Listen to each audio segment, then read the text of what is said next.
त्या डोक्याला तापच आहे। का हो, काय झालं? अगं आई वडिलांचा फोन आला होता पैसे पाठव म्हणून।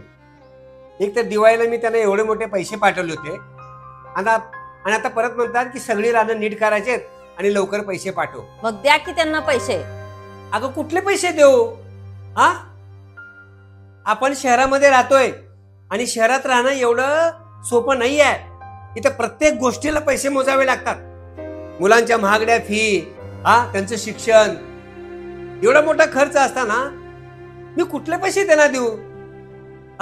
त्याला काय जातं गावाकडनं फोन करायला पैसे पाठव म्हणाला?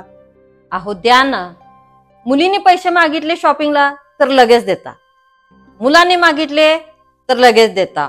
हॉटेलिंग करायचं म्हणलं तर तुमच्याजवळ पैसा असतो, ते दोन भाऊ देत नाही म्हणून तुम्ही त्यांना नाकारता।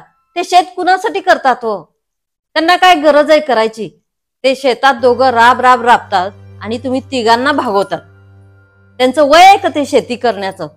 अहो पहिली जबाबदारी तुमची आहे। या वयात आई वडिलांना इथं आणून सुखाने दोन घास खाऊ घालायचे, पण ते तर राहिलं बाजूलाच आणि त्यांना चिडचिड चिडचिड करता। उद्या तुमचीच मुलं तुमच्याशी असं वागायला लागलं कसं वाटेल? आज जे पेराल तेच उगवणार आहे, हे लक्षात ठेवा। ते दोघं काय करतात याच्याकडे लक्ष देऊ नका। तुम्ही तुमचं कर्म नीट करा। तुम्ही काय करू शकता आई वडिलांना ते नीट करा। एका आई वडिलांना 3 मुलं जड होत नाहीत, पण 3 मुलांना आई वडील जड होतात।